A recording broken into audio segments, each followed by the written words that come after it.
Hello. Welcome. Paige and Jost here. We're excited about this conversation that we're going to have tonight about energy and astrology. This is a big topic, and I think we're going to have a lot to say. We're going to start by talking about the energy of what might be going on in your system right now, and then the connections that we might make to the astrology of the moment. So this should be a lot of fun. We definitely welcome your comments and questions. Join in the conversation if you're here with us. And if you're watching this after the fact, do post your comments and questions and we'll get back to you. You can reach out to each of us separately or just post them right here in the event. And we will be doing this again, so we'll see how this goes, but I think that we'll do quite a few of these in the future. And so if you'd like to be kept abreast of those, do follow us here on Facebook and on YouTube, because there's a possibility that we may move this to YouTube in the future. All right. So the first thing I want to do is, it looks like we've got a few people. Hey, Liz. So I'm going to go ahead and minimize our screen here. Just bear with us for just a sec. Okay, great. There are the comments right there. Excellent. All right. So again, if you're here, say hello. We want to know that you're here. Hi, Susan. Hi, Susan. From BC. Nice. All the way from Canada. Yeah, great. Okay, so, and if you all have questions, specific questions along the way, please do post them. So I'm going to start out by asking Jost a few things about some things that I've been noticing. I posted a video not too long ago. Hey, Robin. And that video, I think a lot of you probably saw. It preceded the creation of this event. And I was talking about a trend that I've been seeing with my clients. So this is something that happens regularly, actually. I'll notice a trend in my clients, and it seems like everyone's coming in with the same issue or the same kind of thing is showing up in each session. And it's definitely seemed more intense, these trends, since we entered the pandemic phase, 2020, and all of the changes that have ensued. And I regularly will talk to Jost about this and say, I'm noticing this, I'm noticing that. What do you make of this? What's going on in the astrology? Because there's got to be some connection, and inevitably there is. So the latest thing, and this is what I put in that video, is, now this is going back a bit already. So this went back to, I want to say it was the beginning of April that I started to notice this, that a lot of my clients were having the same sort of session. And it was like, it started with just a few, and then it kind of ramped up, and all of a sudden it was like every single person who came in was having the same session. And the sessions were very unique. It's not the way a session would usually run. It was really more of a diving into the depths kind of session, and really sinking into the energy in more of a still way, just allowing that depth to start to move and flowing with it in the session, and watching all of these things come up. And I literally feel like that's what's happened. Usually in these, I'm sitting somewhere around the person's head and holding some points on the head, and it's like stuff is just coming up from everywhere in the body, big chunks and pieces and this and that. And it feels like the stuff that's been coming up is from, I'm going to say, from every phase of life. So it's not even, one particular theme. Often there isn't a dominant emotion showing up. There isn't something that I can really kind of grab onto and say, okay, this feels like it's related to X, or it's really just like a bunch of different pieces of things. So kind of like a cleaning out. So that became pretty intense right around the April 12th Jupiter and Neptune conjunction. So I was associating it with that. However, I know that there was a lot going on with the astrology, and that it could be associated with a lot of different pieces. So I'm going to ask Jost actually to start with just his thoughts on that, and what he was seeing. And I know a lot has happened since then, but I'll just let you go ahead and jump in and see what jumps out for you. Well, talking about the Jupiter-Neptune conjunction in Pisces, Jupiter and Neptune are the co-rulers of Pisces. Oh, right, yeah. And Neptune has been in Pisces for a while. Pisces represents well, it represents a lot, but for our purposes now, Pisces represents the collective consciousness. So the reason why you're seeing a lot of clients experiencing the same type of thing is because it is like you're dealing with the collective. Right. And also Pisces is about things that are hidden, things that you want to push down, but inevitably they're going to start rising to the surface.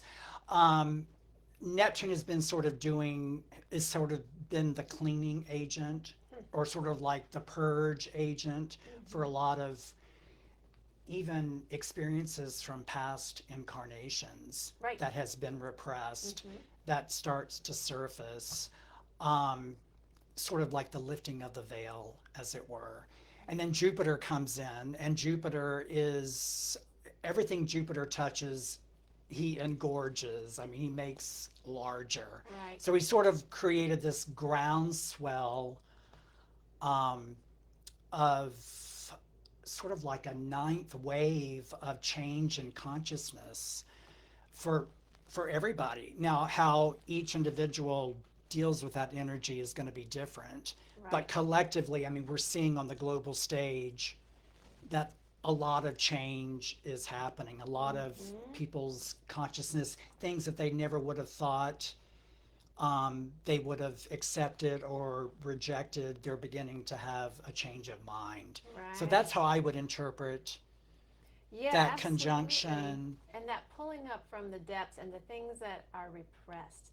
That piece really stands out to me, because what it felt like to me was that these were pieces that were not identifiable. I think that's been a key thing for me, is that they weren't easily, they didn't have like labels on them or specific identifiers. They just were these things. That's what it felt like. And then people, as a response, would have this. It is like a groundswell, like you said, this sort of coming up from the depths, change and shift in their lives, but still not even pinpointing this thing happened or that thing happened, but emotions, lots of emotions coming up. Yeah. And then you had Mars joining Jupiter and Neptune. And Mars in Pisces is not happy at Right. all. Why is that? Well, it's sort of the images I get when I try to describe Mars and Pisces, two come to mind. One is trying to put a racehorse in the starting gate. I mean, you have those that are like rejecting, and they're really wanting to get going, and they're put into this really small confined space, and all this energy. I also, when you say you're in a pool and you've got a ball or something inflatable that you're trying to push underwater, and it takes a lot of effort to keep that inflatable submerged. So that's that Mars energy. Yeah. Right. Yeah. So, Mars is really kind of pushing forward to get to Aries. Mars rules Aries. So I don't know if maybe a lot of people in the audience have, over the past week or so, experienced a lot of agitation, a lot of nervousness, maybe snapping for no apparent reason. Hello out there. That's because Mars was at the final degrees of Pisces, like the critical degrees of the zodiac, because Pisces is the final sign of the zodiacal mandala. And with Mars being at the final degrees, I mean, that's the end of the 360-degree circle. So Mars, like again, that charging horse that wants to get out of the starting gate and go onto the racetrack. That's why there's been a lot of that nervous, agitated energy, especially probably around, the beginning of this week. Yeah, absolutely. I mean, that's another topic in itself. Yeah. So definitely, those of you who are here, who are watching, hey, Barbs, go ahead, and Sherry, good to see you all. Go ahead and tell us if you're also noticing some of these things, because that brings it all home for everybody, right? So join in the conversation here. and let us know what you've been seeing. So a couple of things were coming up for me as you were talking. First of all, the Mars coming in, so that Mars energy coming in and kind of supercharging, but also supercharging, but with a push, right? The action that was already happening of this clearing from the depths, it's like you're saying, it's like we transition from that more sort of nebulous, reaching into the depths, feeling into more of like a everything became so busy. Everything in life became so busy. And there was just this push of go, go, go, and things happening, lots of things happening. That's what it felt like. And I was hearing that from all of my clients. I mean, not just my clients, from everybody I was talking to. I'm going to say these past 2 weeks, it has felt like that has just amped up to where everything got so busy, and everyone was just like, when is it going to stop? Like, we It's need not. a break. We're I just need a getting cranked up. So Oh no. So it has felt, definitely, I felt like it hit a peak, like you were saying at the beginning of this week. And then I did feel a little relief, I'm going to say, on Thursday morning specifically. And I had a big night Wednesday night, and I did a channeling that night. That was the Insight Timer night. So that, I think, helped with my energy and calming it. But at the same time, then there was just exhaustion. I mean, I would almost say fatigue. And I heard that from a client this morning, the exact same thing. Hey, Lydia and Nora, good to see you guys. So there's something about, and I want to say this whole process of digging into the depths, pulling out emotion, and having to deal with all this emotion and with the eclipses and whatnot, right? It's been very intense. And then this sort of almost feeling like compression of time happening. And then it feels like we're kind of coming out of that. Maybe that's some of the exhaustion. Maybe we'll have a little break before things ramp up again. uh break. Yes, no, maybe you become more acclimated. I Uh-huh. mean, everyone's talking now, the new catchphrase is the new normal. So Right. astrologically, we're sort of reaching another new normal. Oh, So so what would our new normal be astrologically then? who knows? I mean, it's still being formed. I But see. to to tie in with what you just said about the Mm-hmm. eclipse, I mean, the eclipse, we had the eclipse portal. We first had the solar eclipse Taurus, and then we had lunar eclipse a couple of weeks ago, Scorpio. And the eclipse portal, that's intense energy. Mm. And, along with the eclipse portal and the energy that creates, you have all these planetary energies, and then you also have all these geomagnetics or solar flares, solar flare Oh, right. activity. And that was Yeah, very intense too, yeah, wasn't it? it's really been peaking a lot. So Mm-hmm. that's creating a lot of, energy shifts. That's a lot of light being flooded onto our planet. Right. In addition to our planet and our solar system going through the photon belt, which is a whole nother Right. topic. Yeah, that is a whole other So topic. that's a lot of light photon energy that's storming our planet, and that's Mm-hmm. why a lot of what I describe as the creepy night crawlers that hide under rocks are being exposed. I mean, they're just all the Oh, dirty laundry is kind of being hung right. out, which can be tied to Pluto and Capricorn. So my point is that it's not just one particular planet. Right. It's an orchestrated ordeal, as it were. Mm-hmm. There's all these Yeah. different agents that are acting upon.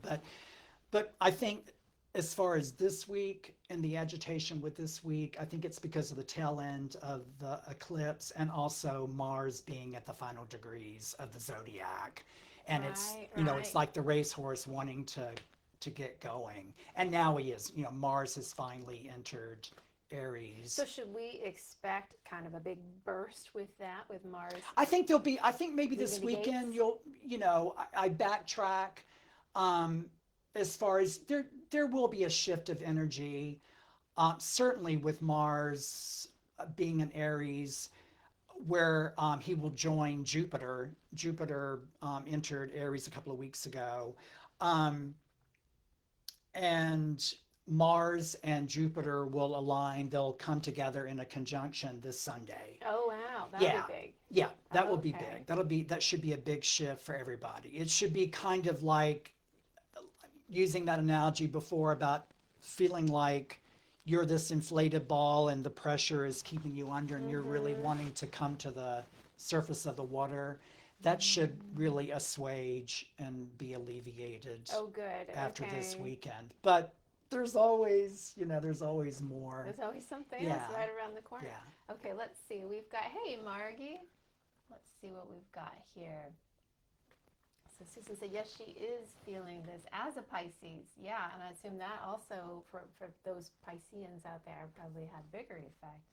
Yeah, she's really plugged in, so Okay. she knows. So Lots moving with your being. Just went to your acupuncturist, feeling times of reprocessing. Yeah, energetic push. Yep. Tons of water. Yes, good point. Drinking tons of water. That is important. Yep, feeling. Yes. Okay, so those of you out there, and I know there are a lot of you who are very sensitive to all of these things, sensitive in a variety of different ways, are probably feeling some intensity right now. So I guess let's see what, if you all have questions, put those up there. So if you have questions for Jost specifically about the astrology, please feel free to ask. Obviously that is not my area, but if you have questions about the energy, I'm happy to answer those too. So I'm just thinking about our trajectory here, and I mean, we can't really go back over everything since 2020 started because that's just way too much because there's been so much. But where are we? I mean, thinking about, I'm looking back at the fall, and I had so many people coming in with grid issues. It was like a wave of grid work. And then after that, leaving November and hitting the turning of the year, it was a lot of turning points, literally. People hitting major turning points. And I had made another video about that. And now it seems like, and I like to kind of pull back and get the big picture to get a sense of this trajectory that we've been on. So then we went into this Jupiter and Neptune and Pisces, and then eclipses, all, one right after another, very intense period of the clearing out and opening up and shifts in consciousness.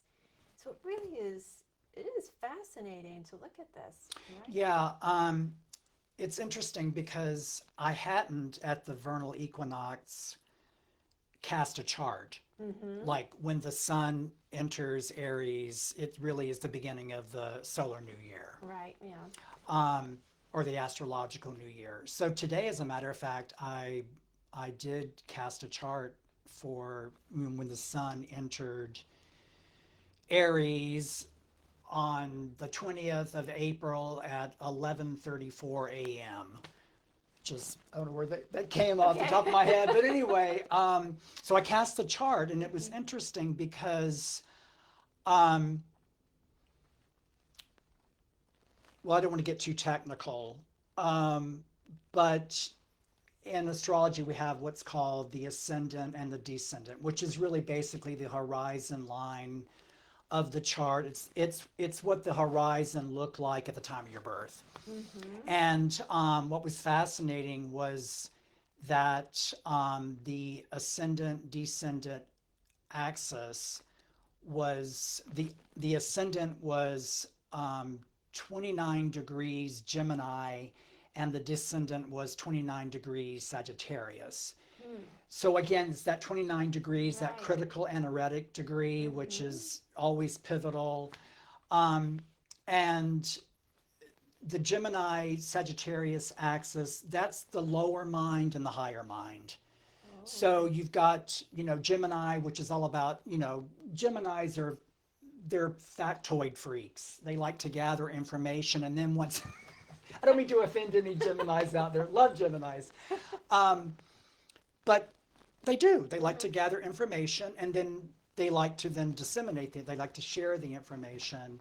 And then Sagittarius is more about, the higher mind, higher principles, philosophy, one's belief systems. So to have that be the axis in the vernal equinox chart, this is a time, this solar new year, the way I interpret it, is there's going to be tremendous shifts in consciousness. And the thing about it with anything like that, anything significant like that, is either you go willingly or you're pulled, dragged, or clobbered, el kabonged. I use el kabong a lot. Right. So yeah, I think that's like one of the major things, and I think we're already beginning to kind of see that. And unfortunately, the cosmos is non-judgmental. It is what it is.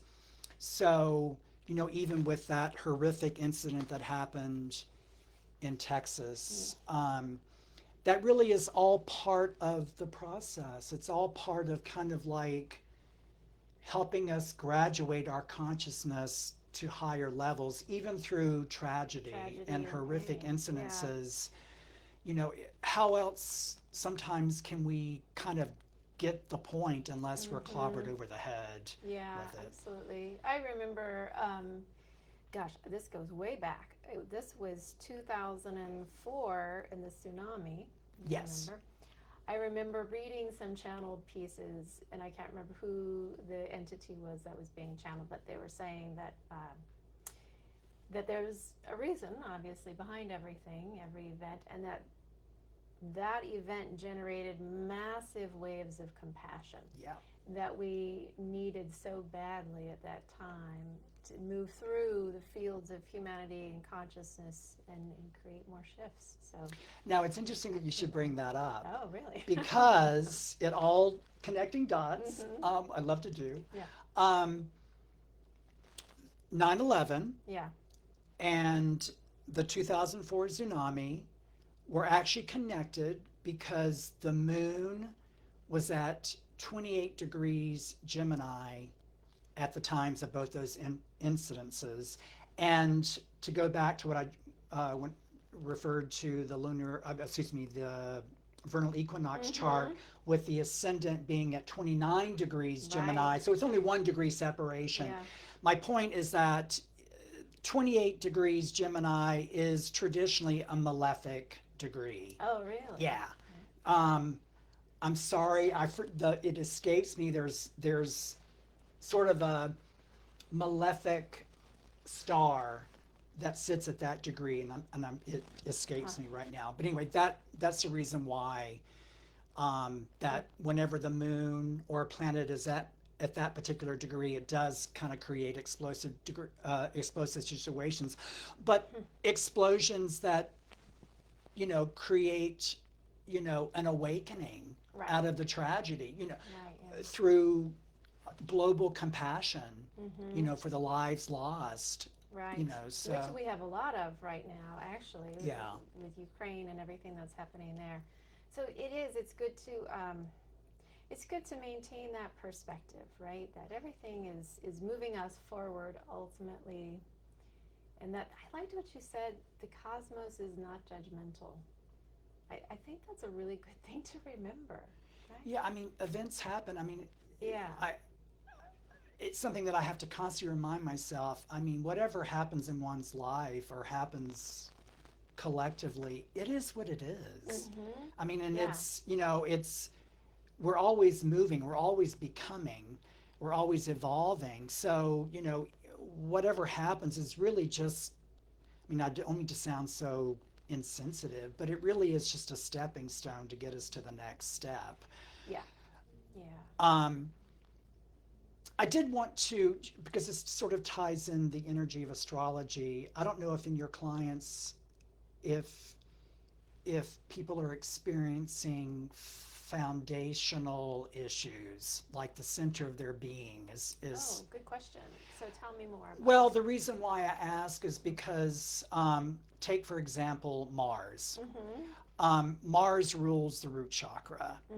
Well, I also think Pluto kind of rules the root chakra as well. But anyway, Mars traditionally rules Muladhara, or the root chakra. Mm-hmm. So with Mars doing what it was doing, um, especially recently in Pisces, um, a lot of people's foundational center, their center of gravity, they they probably have been feeling like the earth really is moving underneath their feet. I mean, there's just this sense of like, Yeah. Hmm. yeah, I think that's accurate. Yeah, I would say I'm just thinking about sessions, and definitely a few people are jumping to mind. But yes. are any of you experiencing Yeah, go that? ahead and let us know if you're feeling like the foundation is shifting. Would that be a good way to put it? Yeah, it is shifting. Well, it was a little. When I referred to Mars being in Pisces, Mars, like I said before, is not happy in Mm-hmm. Pisces. So there's that sort of like feeling like you're walking through a fog bank in a minefield with a paper bag over your head and there's no peepholes. And so you're kind of like, doing this to Right. kind of, make your way forward, and you Right. don't. And then there's like, seismic tremens on top of that. We're just like, things are kind of shaky. I definitely relate to that myself. Like, I feel like these last, for me, I'm going to say it's been over this last month, but it became a lot more intense. There's just some aspect of that, of just like keeping going and not really knowing what's coming next. And it feels like everything is shifting and changing. And it just feels like, just around the world, there's just this kind of, yeah. And Susan is saying trance like. I think that, Yeah. yes, exactly. And, that's interesting because I was telling Yost earlier, in these last couple weeks, another thing that stood out with people is, amidst the busyness and then leading into fatigue, there was also this sense of not really feeling like themselves, and I felt that way too. Just even at times, and this sounds kind of crazy, my vision was blurry. Just different things that didn't feel normal and didn't feel like me, and it, like what you're saying, it just this sort of like keep going, not sure what's happening, feeling. Well, if you think in terms of Mars being the ruler of Aries, and Aries rules anything to do with the head, the eyes, the brain, the pineal center, and Pisces is going to sort of punctuate that kind of nebulousness, and with Neptune there, it kind Yeah. of even further punctuates that. But the thing about it is, if you look at it from a higher dimension, which Neptune and Pisces is really trying to get us to do, um, is to look beyond what may be gaslighting us, as it were. Mm. Um, to look beyond the veils and to really see the higher truths of situations. But to get there, it you're kind of fumbling around in the I was gonna dark. say it's hard when you can't really Yeah, even get because a you're not clear really sense. seeing. And with Mars being in Pisces, um, it's again, it's like trying to see underwater, Mm-hmm. uh, really turgid water that's like really dark and opaque, and you can't really see. Mm-hmm. So I think that might help That definitely explain. sounds a bit like, yeah, I would say that's it. And hey Tama, feels like being at the beach and standing in the water, feeling the sand shift below your feet. Yeah, Yeah, yeah, that's a good absolutely. way of putting it. Yeah, Those currents pushing and pulling. yeah. So fascinating. Gosh, I was just thinking something else and I lost it. Maybe it'll come back. So then what else? What's next? What's next? I guess that's a Well, the good thing question. about it is, I think we have enough on our plate Yeah, we right do. now. The thing about it is that when clients come to me and they ask me certain questions, or why is this, why that, it's like, well, the thing about it is that we all have heard the cliche, when the bull hits the china shop. Yeah. The thing about it is that, of course, when it's happening, it is calamitous, but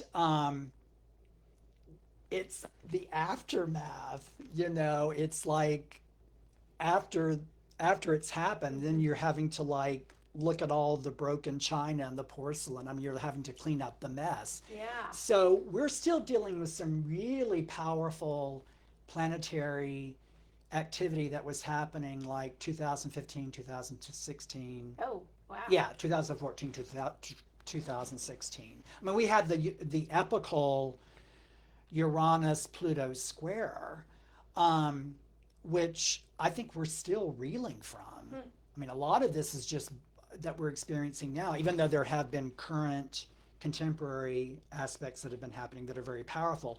We're still experiencing the blowback from that because that was really powerful. Yeah.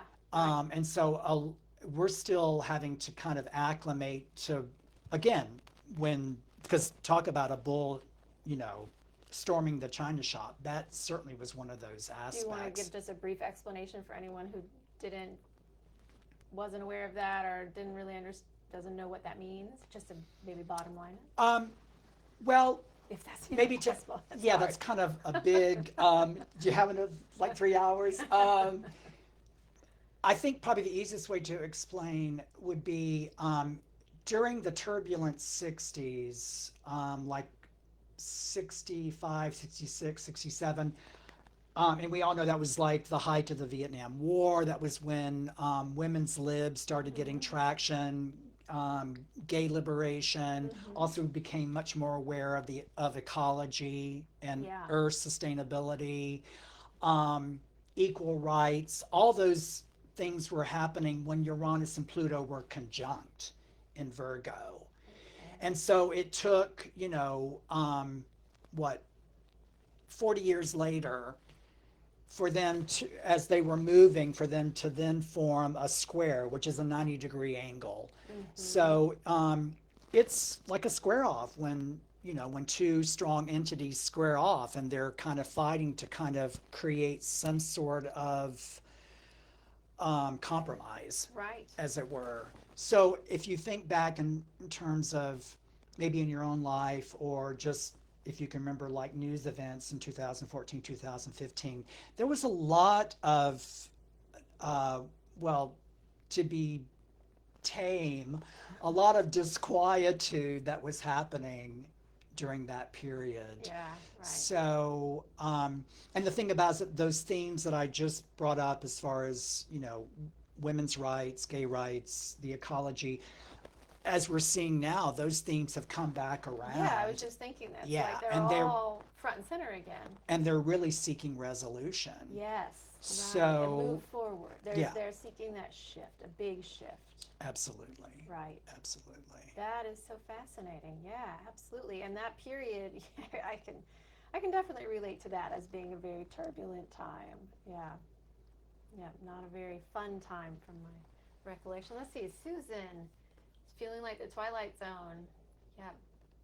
Jost, thank you for explaining the body parts. Yes, that is very helpful. What are your feelings, Jost, about alternative timelines and more? Now, Susan, you know, you know that's right up my alley. But you also know that you know, that's a big topic. But I will say that, especially with the activity with Neptune still in Pisces, we're seeing a lot of alternate timelines, past, present, future selves.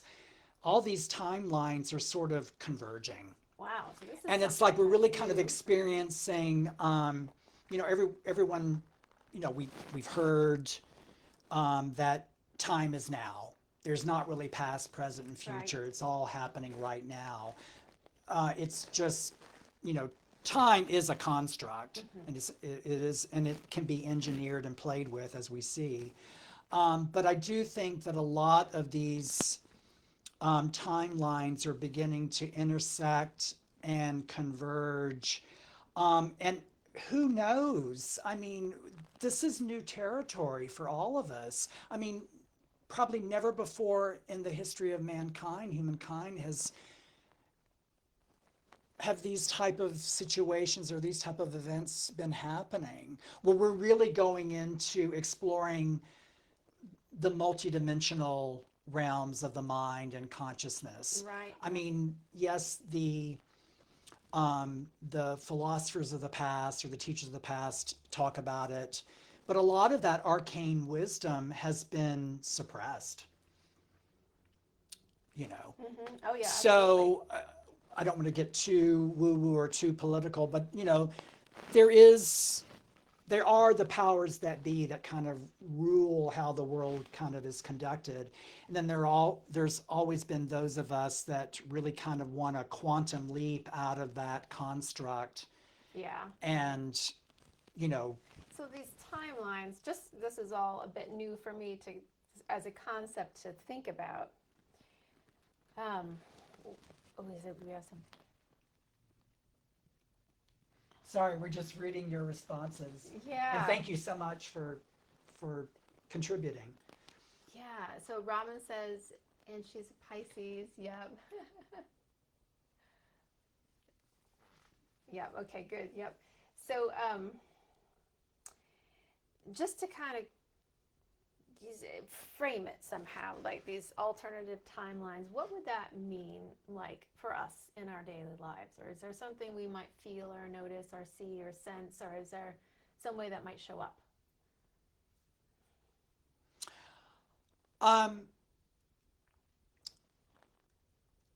I think probably the only way that I can really explain is just from my own experience. Yeah, that's and hopefully it will translate to others. Um, I mean, whatever I experience is not unique. I mean, there are thousands of people across the globe who have the same experiences. Right. But I have found sometimes that I'll just be walking along, and all of a sudden it's like some sort of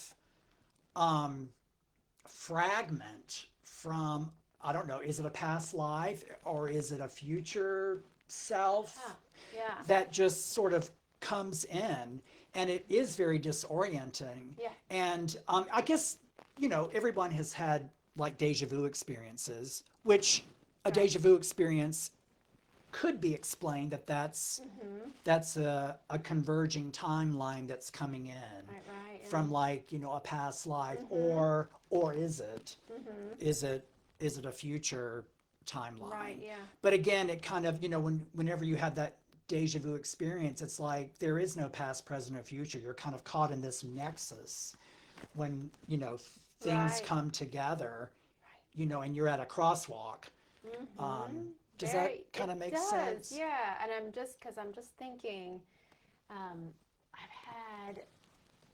know it seems like a couple of Yeah, people. Tama just said that she's experienced. It is sort of like a deja vu, isn't it? Yeah. Yep. Yeah. So some people that I've talked to recently have been commenting on, I want to say there was something about past lives coming up very strongly, like just intense experiences, like you're saying, kind of like suddenly being in there. But there was also, what was it? I was just thinking and I just lost it. A couple people just were telling me about a couple of experiences they had where they felt like, and this might be the same or it might be different, where they felt like suddenly they'd kind of crossed into a different dimension. Yeah. Yeah. Yeah. But these were not necessarily time related, though, is what I'm thinking. One could have been because it wasn't clear. One was more of like a stepping into the quantum field of nature and that experience. So I think there can be various expressions of that kind Yeah. of I mean, experience. the term timeline, I mean, Maybe it's not so exact as timeline. yeah, because I mean, like we said, time is a construct. Converging of different Yeah. realities or fields, even something like that. Or, you know, like you mentioned before, dimensions. Dimensions, yeah, right. Which really basically, I mean, you're holding a prism that has, you know, all these facets, and it's it's how you turn that one particular facet is illuminated. Right, yeah. But yet there are all those facets on the prism. Right. So it's just whatever, which way you kind of turn, that something is going to be illuminated. Right. Does that kind of makes, Yeah. does yeah. that make sense? Oh, Lydia is saying that happens to me in the shower. Maybe it's something to do with the water. So I say, what happens in the shower stays in the shower. Dimensional shifts happen in the shower. So it hasn't been disturbing, Miss Thomas saying. It hasn't been disturbing, more like comforting. Or yes, I know this, I can relate. And that's a really interesting point. It can be comforting. I think, I guess it depends on the person and how they experience it, what they're comfortable with, for one thing. Absolutely. I mean, Yeah. is that part of your soul's journey? I mean, do you want to go into this time right now is about, it really is a unique time in history. Although I have a feeling that, during, the height of the Egyptians, or, the more advanced civilizations, Atlantis, Lemuria, whatever, they experienced this. But, is it part of your soul's path to experience the higher dimensions of consciousness and to really kind of leave this 3D construct kind of behind? Well, that's so interesting that you say that, because I would say that has been a dominant theme in all of the channelings that I've done. So, I'm also a channel. I've been doing channelings pretty regularly since the beginning of 2020, first in small groups and now online and in larger format.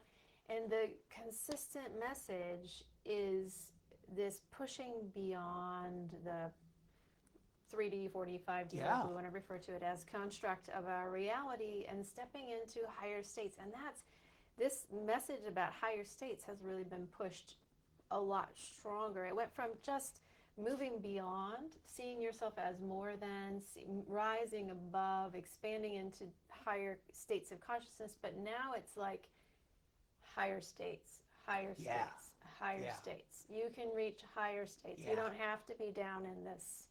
No. I had a teacher a long time ago who would say, why do you want to stay in the one-bedroom apartment when you can have the penthouse? Yeah, absolutely. I thought that was a great thing. Well, when you think, when you're on the ground floor, you only see this, whereas the higher up, when you have like an eagle's eye view of you get to see more. Oh, yeah. The higher you go. Oh, yeah, so absolutely. isn't that the ultimate purpose, is to see more? But the thing about it is that's, we all have free will. Some and a lot don't want to go there. No, you're absolutely Yeah, they just don't want to go there. It's very frightening. It's very threatening. This is what the creates foundation safety, of what right? we talked about before, that foundational center. Yeah. That's so interesting. And I wonder if, and this is just speculation, if for those people who are very connected to that physical sense of safety and security, if they are feeling the shift in foundation in the same way, in what that experience is like. Because it seems like it would be pretty scary, pretty unsettling, disruptive, could cause a lot of conflict, could cause a lot of fear, right? Cause a lot of negative emotions to rise to the surface in a big way. So that's something. Which, for any healing to occur, the festered pustulant boil, wherever it is, I'm sorry, I don't mean to be so, but it kind of is, it has to be lanced first, and let all that just kind of ooze out. Right. And that's what I think is happening right now collectively, is that the pustulant boil is being lanced. And yes, it's ugly. But if you think in terms of, but this is the passport This is the passport to higher consciousness. Yeah, I So- mean, I think, yes, I think that that is absolutely right in my experience. How about you guys? Let's see, what do we have here? Did we miss one? Yep. Oh goodness, yeah, we need to go back. Hold on. We're scrolling Yeah, back we're to scrolling look back. at. We missed a lot of comments here. Yeah. Hold on. Okay, we saw that. Okay, and there's Tama. Yep, okay. CJ, hey CJ. I feel like I need lots and lots of rest. Yes, we were just talking about that, that it's been almost a sense of fatigue these last Yeah. few days. Yeah, CJ, I think that's probably the eclipse. I mean, you can feel like you're kind of going through a roto-rooter. Mm-hmm. Yeah, It's exhausting. it is exhausting. So hopefully, by after this weekend, you'll feel a shift. Yeah, hopefully that will pass. And so Susan is saying, as we're all on different energy levels, we are, it seems, more elevating consciousness towards evolving to higher realms. Yeah. Absolutely. Where so many of us feel comfortable in all going to these places within, without. Yep. Oh, yeah, absolutely. More towards elevating consciousness. Oops. And Tama, what has come forward has been incorporated into the here and now. Yep. This is all so good. Yes. Yes, Glad thank you you guys so are much for your joining in here, feedback yeah. and for your Oops. participation. Which has been very helpful in healing. Yeah, exactly. Many people of the past will fade away as one's consciousness rises to be with the like-minded indeed. Absolutely. And I think Witness that lots, yeah.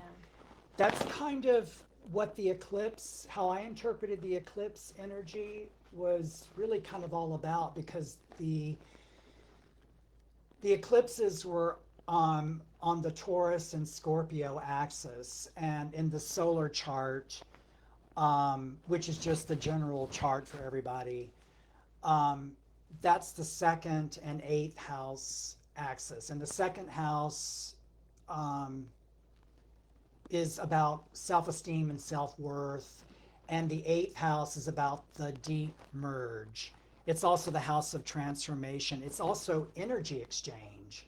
You know, how you are exchanging your energy with another or with another thing or whatever. Mhm. So I don't know about y'all, but I think a lot of us have been experiencing how, as we evolve and change, familiar people, even, you know, close friends, family, we're not in sync anymore. I mean, we've chosen to change and to go with the cosmic flow, as it were.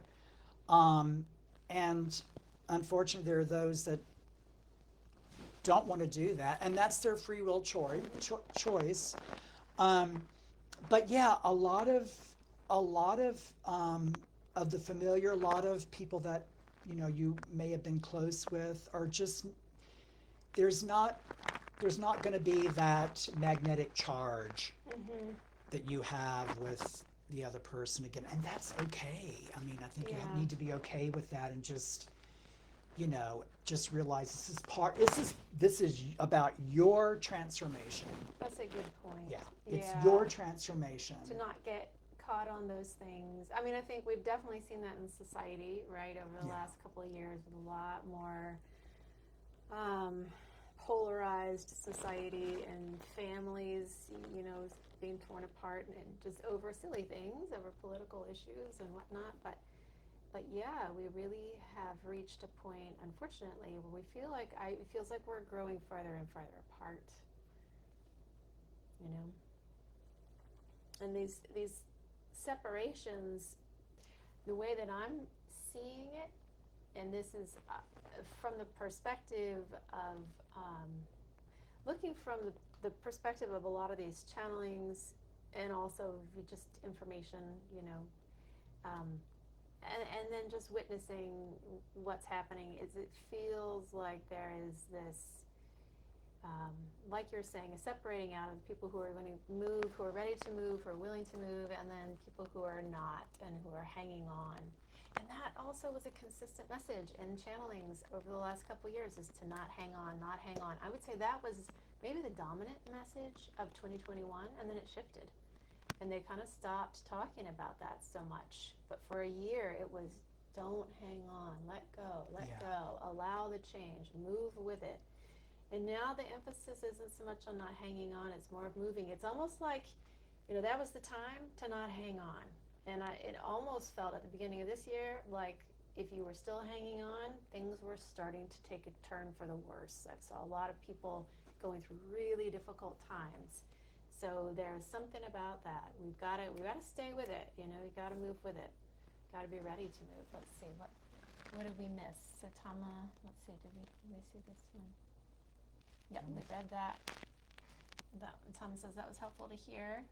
That she's been more tired. Yep, even with 7 to 8 hours of sleep. Tell me about it. I slept 10 and a half hours last night. I was still tired. And Lydia, can you speak to the nervous system as it relates to astrology? I've experienced cramps and shooting electrical energy in my feet and legs during the night.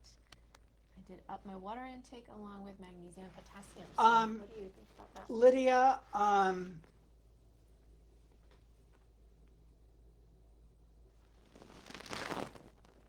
okay, I don't want to assume anything, but is this a chronic condition, or is it something that has happened within the last few weeks? Because if it has happened within the last few weeks, I go back to, now how I interpret it, it goes back to all the activity in Pisces.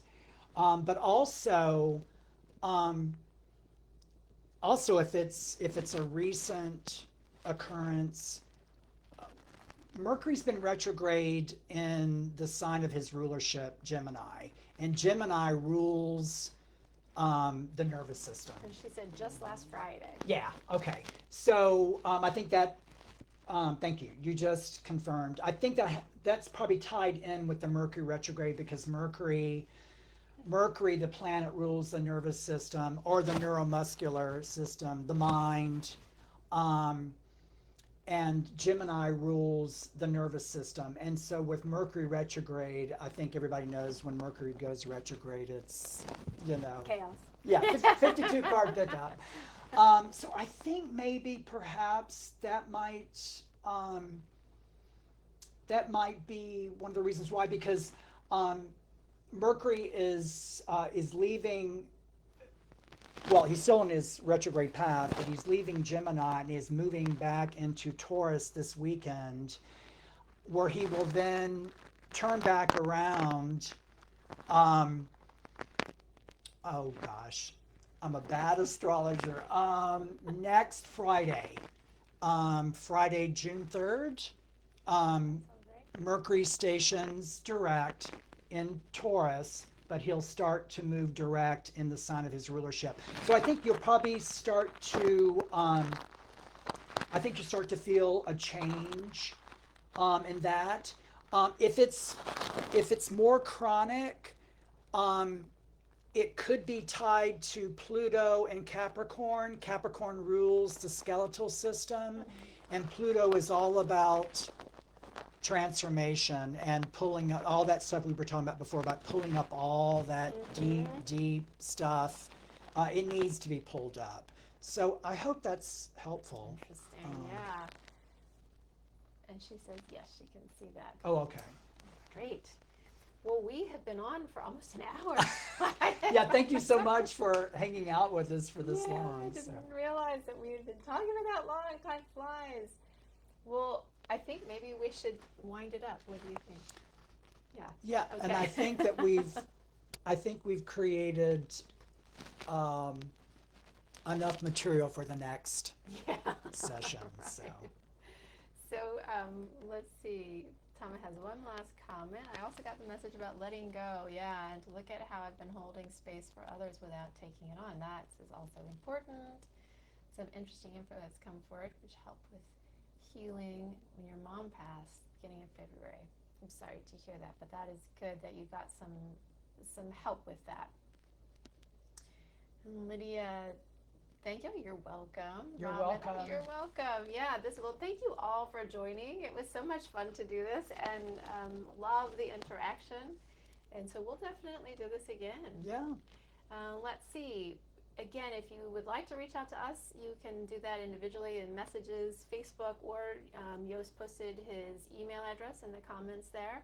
And also, we may move it to YouTube next time. So definitely follow us on YouTube to just make sure you get the post wherever it is. Susan, this has been a great hour, very informative and well-rounded indeed. Thank you, Jost and Paige. Safe Memorial Day weekend for everyone. Yes, you too. Thank you. Thanks, Susan. Thanks, everybody. You're welcome, Margie. Okay, you guys. Well, we will, I guess with that, we'll sign off. See if I can, there it is. Remember how to turn that off. Okay, everybody. We'll Keep see you next time. transforming. Yeah. All right, take care. Good night.